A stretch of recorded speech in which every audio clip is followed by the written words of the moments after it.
बिस्मिल्लाहिर्रहमानिर्रहीम। अस्सलाम वालेकुम दोस्तों, उम्मीद करता हूँ आप बिल्कुल ठीक ठाक होंगे। दोस्तों आज है 16 मार्च सन 2022 और दिन है बुध का। दोस्तों आज की वीडियो में मैं आपके साथ शेयर कर रहा हूँ 4 से 5 मिक्स न्यूज़।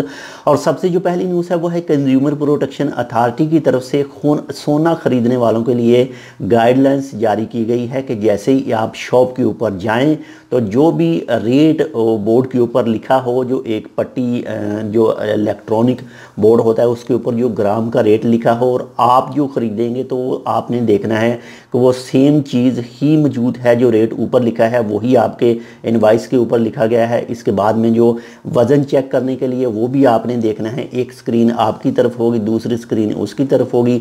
नंबर तीसरे पर जो भी इनवाइस में लिखा हुआ है वो सेम ही है। इनवाइस आपने लाजम हासिल करनी है। इसी के हवाले से 1 से 2 दूसरी गाइडलाइंस भी बताई गई हैं इन्हीं चीज़ों के हवाले से। तो बहुत ज़्यादा एहतियात कीजिए। अगर आप सोना ख़रीदने के लिए जाते हैं किसी भी शॉप पर, कोई भी ज़ेवरात, तो एहतियात करिए ताकि आपके साथ कोई भी धोखा वगैरह ना हो सके। इसके बाद नंबर 2 पर जो न्यूज़ है वो है मिनिस्ट्री ऑफ हेल्थ की तरफ से मस्कत गवर्नमेंट के अंदर फ्री बूस्टर डोज के बारे में कहा गया है, ओमानियों के लिए भी और खारजियों के लिए भी।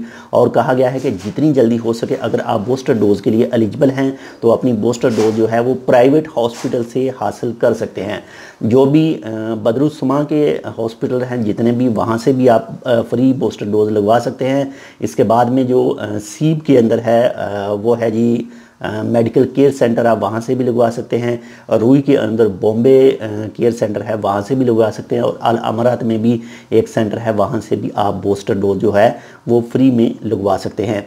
इसके बाद में नंबर 4 पर जो न्यूज़ है वो है अक्टूबर 2021 से लेकर और 16 मार्च यानी आज तक जो ओमान ने इन्वेस्टर के लिए जो लॉन्ग रेसिडेंसी रखी थी उसमें से अब तक यानी टोटल जो 217 जो अफराद हैं मुख्तलिफ़ कौमियतों के, मुख्तलिफ़ नेशनलिटी के 217 जो 5 साल और 10 साल जो रेसिडेंसी कार्ड है वो हासिल कर चुके हैं। और इनमें से जो 10 साल कार्ड जिन्होंने हासिल किए हैं उनकी तादाद है 142 यानी 142। और 5 साल जिन्होंने हासिल किए हैं उनकी तादाद है जी 73 यानी 73% ने। लॉन्ग टर्म रेसिडेंसी के हवाले से जो वीज़े हैं वो 217 अफराद ने हासिल किए हैं जो इन्वेस्टर जिन्होंने इन्वेस्ट किया था ओमान के अंदर। इसके बाद नंबर 5 पर जो न्यूज़ है वो है मस्कत बल्दिया ने मार्च 2020 में जो गैर कानूनी तौर पर ज़मीन के ऊपर कब्ज़ा वगैरह और इसी हवाले से जो मुख्तलिफ़ 36 केस जो हैं वो रिकॉर्ड किए हैं मार्च 2022 में जो ज़मीन के हवाले से थे। तो ये थी आज की 4 से 5 मिक्स न्यूज़। उम्मीद करता हूँ आपको पसंद आएगी। पसंद है तो लाइक कर दीजिएगा। अगर आपने अभी तक हमारे ये channel tech with Urdu subscribe नहीं किया तो आप इसको सब्सक्राइब कर सकते हैं। और अगर आपके जहन में कोई भी सवाल हो तो आप वीडियो पर कमेंट कर दीजिएगा। इंशाल्लाह आपको कल सुबह तक उसकी रिप्लाई मिल जाएगी। बहुत ज़्यादा ख्याल रखिएगा। बूस्टर डोज लाजमी लगवा लीजिएगा अगर अभी तक आपकी बाकी है तो। मिलते हैं आपसे दूसरी अपडेट के साथ, तब तक के लिए अल्लाह हाफ़िज़।